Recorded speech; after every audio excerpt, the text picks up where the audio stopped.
University, మంచి భవిష్యత్తు కోసం తెలుగు విద్యార్థులు ఇష్టపడే యూనివర్సిటీ.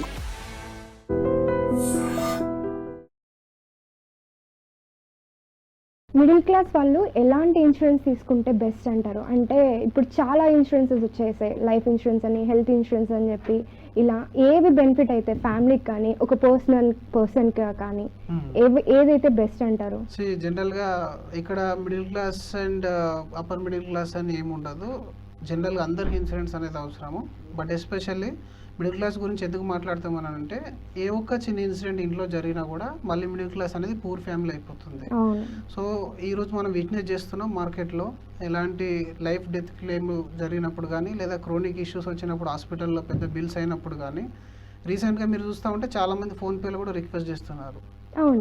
ఇదైతే చాలా ఇదైపోయింది. లోన్ అయినా కాదు, ఫ్రెండ్కి మెడికల్ ఎమర్జెన్సీ ఉందని, రిలేటివ్కి మెడికల్ ఎమర్జెన్సీ ఉందని, అంటే మనం ఏదో 100-200 రూపీస్ డొనేట్ చేసేసి ఇంకా నా పని అయిపోయిందని అనుకుంటున్నాము. కానీ ఒక్కసారి రిసీవర్ యొక్క పరిస్థితి అర్థం చేసుకోండి. అలాంటి సిచ్యువేషన్ మనం తెచ్చుకోకుండా ఉంటే మంచిది.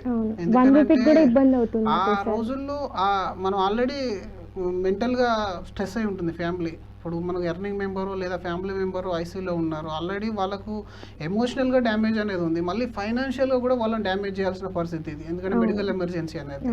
అండ్ కొన్ని మెడికల్ ఎమర్జెన్సీలు ఎలా ఉంటుందని అంటే, అది ఒక రోజుతోనో ఒక నెలతోనో పోయేది కాదు, కొన్ని సంవత్సరాలు మనం భరించాల్సిన పరిస్థితి అనేది ఉంటుంది. మరి అలాంటప్పుడు వెల్ సెటిల్డ్ ఫ్యామిలీ అయితే వాళ్ళకి అసెట్స్ ఉంటాయి కాబట్టి ప్రాబ్లం అనేది ఉండదు. కానీ పూర్ ఫ్యామిలీ కానీ middle class upper middle class ఫ్యామిలీస్లో ఏంటంటే, మనకి ఒక 1 year 2 year సర్ప్లస్ మనీ ఉండడమే గగనం ఈ రోజులలో. సేవింగ్స్ ఉండడం, దట్టు అది మళ్ళీ మన మ్యాండేటరీ గోల్స్కి వాడాలి, మ్యాండేటరీ ఎక్స్పెండిచర్స్కి వాడాలి. ఆ సందర్భంలో మీకు ఏదైనా మెడికల్ ఎమర్జెన్సీ వచ్చినప్పుడు ఆ అమౌంట్ అంతా కూడా మీరు హాస్పిటల్లో పేమెంట్ చేయాల్సిన పరిస్థితి అనేది వస్తుంది. ఈ విషయం అనేది చాలా మందికి కోవిడ్లో అర్థమైంది. కోవిడ్ టైంలో ఏంటంటే ఆ సిచ్యువేషన్ చూసిన తర్వాత అర్థమైంది. బట్ ఇప్పటికీ కూడా హెల్త్ ఇన్సూరెన్స్ పెనిట్రేషన్ అనేది ఇండియాలో మారలేదు. ఈ రోజు we are witnessing 20 lakh, 30 lakh, 40 lakh, 1 crore rupees medical bills. మీరు ఏ కార్పొరేట్ హాస్పిటల్కి వెళ్ళి మీరు అడిగినా కూడా ఇలాంటి పెద్ద బిల్స్ అనేవి ఉన్నాయి. బట్ నాకేం కాలేదన్న భ్రమలోనే ఇంకా బతుకుతున్నారు. ఎంతసేపు సంపాదన సంపాదన సంపాదన తప్ప దాన్ని ఎలా ప్రొటెక్ట్ చేసుకోవాలనే విషయం అనేది తెలియదు. అయితే పెద్ద ఫ్యామిలీస్కి ఏంటంటే, రిచ్ ఫ్యామిలీస్కి ఇంత కేరింగ్గా ఉండకుండా ప్రాబ్లం లేదని అనుకున్నాం కదా. ఈ poor family and middle class ఫ్యామిలీలో ఒక చిన్న మిడిల్ క్లాస్ ఎమర్జెన్సీ వచ్చింది అని అంటే మొత్తం గ్రౌండ్ అయిపోతుంది, అంటే కంప్లీట్గా ఏంటంటే జీరో అయిపోతారు వాళ్ళు. ఈ విషయం కోసమని మనం హెల్త్ ఇన్సూరెన్స్ పాలసీ అనేది ఒకటి తీసుకోవాలి. రెండో పాలసీ ఇంకొకటి term insurance policy, term life insurance policy. చాలా మందికి ఇది కూడా అర్థం కాదు.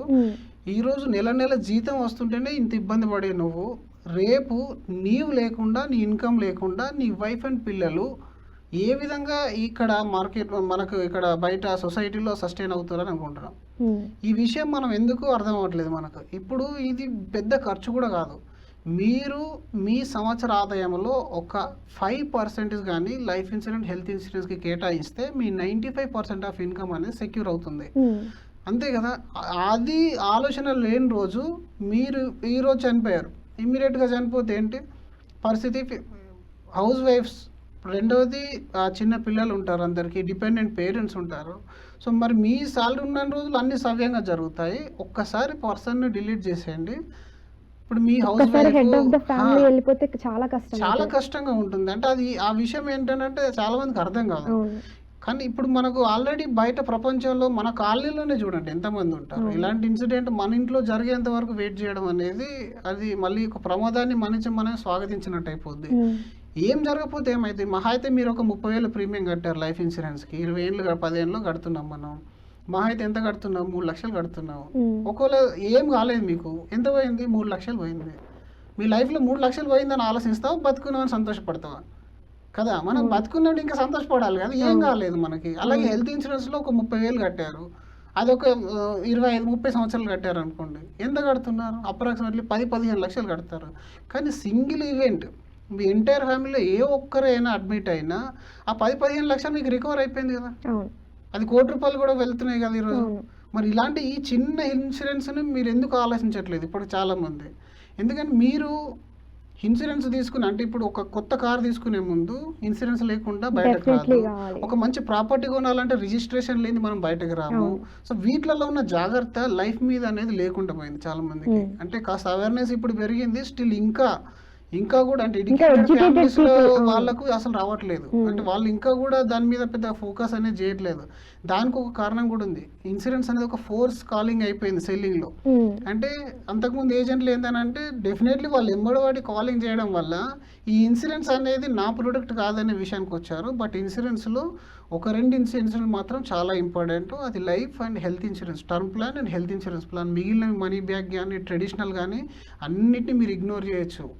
మీరు లైఫ్ ఇన్సూరెన్స్ హెల్త్ ఇన్సూరెన్స్ కానీ ఇగ్నోర్ చేశారా, మీరు ఎంత పెద్ద ప్యాకేజ్లో ఉన్నా, ఎంత మంచి బిజినెస్ నడుపుతున్నా, అది ఏదో రోజు మీరు లేని రోజు జీరో అయిపోతుంది. కాబట్టి ఇది మీరు సంపాదించిన ఆస్తి. లైఫ్ ఇన్సూరెన్స్ అనేది మీరు సంపాదించిన ఆస్తి, హెల్త్ ఇన్సూరెన్స్ అనేది మీరు కాపాడుకునే ఆస్తి. ఇవి 2 మాత్రం ప్రాపర్గా ప్లాన్ చేసుకోవాలి. ఇర్రెస్పెక్టివ్ మళ్ళీ మీ దగ్గర డబ్బు ఉన్నా లేకున్నా అప్పు తెచ్చైనా చేయాల్సిన 2 పనులు ఇన్వెస్ట్మెంట్స్ ఏమైనా ఉన్నాయంటే ఇవి రెండింటిపైనే చేయాలి మీరు. అందుకే మేము కూడా బయట ఎక్కువగా ఈ కంపెనీ బాగా చేస్తున్నాం. సిప్ హిప్ టిప్ అని, SIP in mutual fund, health insurance plan and term insurance plan. ఈ 3 కంప్లీట్గా చేసుకున్న వాళ్ళకి మీరు బతుకుంటే ఎస్ఐపి ద్వారా వెల్త్ బిల్డ్ అవుతుంది. మెడికల్ ఇష్యూ వస్తే హెల్త్ ఇన్సూరెన్స్ పాలసీ, డెత్ అయినప్పుడు టర్మ్ ఇన్సూరెన్స్ ప్లాన్. ఇవి 3 ప్రాపర్గా ఇన్వెస్ట్మెంట్ కానీ మీరు చేసుకున్నట్టయితే మీ లైఫ్ అనేది బాగుంటుంది. అండ్ ఏదైనా అన్సర్టనిటీ జరిగినప్పుడు మనం లబ్బోదిబ్బో అనే పరిస్థితి అనేది రాదు. స్టేబుల్ ఉంటుంది డెఫినెట్గా. లైఫ్ ఇన్సూరెన్స్లో మీరు ఈరోజు ఒక 2 కోట్ల హెల్త్ లైఫ్ ఇన్సూరెన్స్ పాలసీ తీసుకున్నారు. ఆ 2 కోట్లు మీకు కనబడకపోవచ్చు, ఆ 2 కోట్ల వాల్యూ అనేది మీకు తెలియకపోవచ్చు. బట్ మీరు ఒక్కసారి చిన్నతనంలో నాన్నను కోల్పోయిన ఫ్యామిలీలు ఎవరైనా ఉంటే వాళ్ళని అడగండి, వాళ్ళు పడ్డ ఇబ్బందులు అడగండి. ఈరోజు సూపర్ మార్కెట్లలో, పెట్రోల్ బంక్లలో హస్బెండ్ చనిపోయిన తర్వాత వైఫ్స్ వెళ్ళి part time full time job చేస్తున్నారు, వాళ్ళని అడగండి. ఆ 2 కోట్లు, కోటి రూపాయలు, 10 లక్షలు ఉన్నా కూడా ఆ యొక్క విలువ ఏంటి, ఆ ఫ్యామిలీ ఏ విధంగా నేను సేవ్ చేసుకున్న వాళ్ళని ఎంత బాధపడుతున్నారో ఈరోజు మీరు బయటకు వెళ్ళి అడగండి. అది ఈ పరిస్థితి మన వాళ్ళకు రాకుండా ఉండాలంటే చిన్నగా మనం ఆలోచించి ఫ్యామిలీ ప్రొటెక్షనే ముందు చేసి దాని తర్వాత అసెట్స్ పైన, గోల్డ్ పైన, సిల్వర్ పైన, ఇంకా దేనిపైన కానీ మీరు ఇది పెట్టుకోవాలి. అంతేగాని మీరు ఏదో 7 సీటర్ కారు కొని అందులో 5 స్టార్ రేటింగ్ ఉంది, నా క్రాష్ రేటింగ్ ఉంది, నా ఫ్యామిలీ సేఫ్ అని మనం అనుకుంటున్నాము. లగ్జరీ కంటే ముందుగా నెసెసరీ ఐటమ్స్ అనేది మీరు పర్చేజ్ చేసి పెట్టుకోవాలి. కాబట్టి లైఫ్ అండ్ హెల్త్ ఇన్సూరెన్స్ అనేది తప్పకుండా ప్రతి ఒక్కరు అనేది తీసుకోవాలి. అండ్ అది ఆరోగ్యవంతులకు మాత్రమే వస్తుంది. మీరు ఆరోగ్యంగా ఉన్నప్పుడే తీసుకోవాలి. ఆరోగ్యంగా లేనప్పుడు your waste material to insurance company, అలాంటప్పుడు రాదు. కాబట్టి చేయలేరు కదా. ఇది ఒక బిజినెస్ అనేది అర్థం చేసుకోవాలి. మీ ఏజెంట్ మాత్రమే కాల్ చేస్తున్నాడు, కంపెనీ కాల్ చేయదు. ఎప్పుడు ఏజెంట్ కాల్ చేయడం వల్ల తన బెనిఫిట్ ఉంది, మీ బెనిఫిట్ ఉంది, ఇద్దరికి బెనిఫిట్ ఉంది, అర్థం చేసుకోవాలి. అండ్ కొంచెం పర్సన్ దగ్గర నుంచి తీసుకునే ప్రయత్నం అనేది చేయాలి. ఎందుకంటే ఇది పీస్ ఆఫ్ పేపర్, మిమ్మల్ని చూసి ఇవ్వరు. ఇది జస్ట్ మీ డాక్యుమెంట్స్, మీ పాన్, ఆధార్ కార్డ్, మీ ఇన్కమ్స్ ప్రూఫ్స్ని బట్టి ఇస్తున్నారు. కాబట్టి రేపు మీరు చనిపోతే ఈరోజు చేయడం ఎంత ఇంపార్టెంటో ఆ 1 కోటి రూపాయలు హస్బెండ్ వైఫ్కి కానీ మన పేరెంట్స్ కానీ పిల్లలు కానీ అందడం అంతకంటే పెద్ద ఇంపార్టెంట్. కాబట్టి కాస్త తెలిసిన ఏజెంట్ దగ్గర నుంచే తీసుకునే ప్రయత్నం అనేది చేయండి. ఆన్లైన్లో ఎక్కడ పడితే అక్కడ తీసేసుకొని ఆ విషయాలు కూడా కనీసం ఇంట్లో చెప్పాక మీరు పోయినా ఉన్నా పెద్ద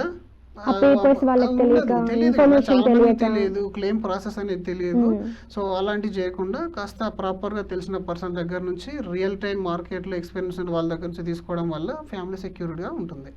థ్యాంక్ యూ అండి. Thank you madam.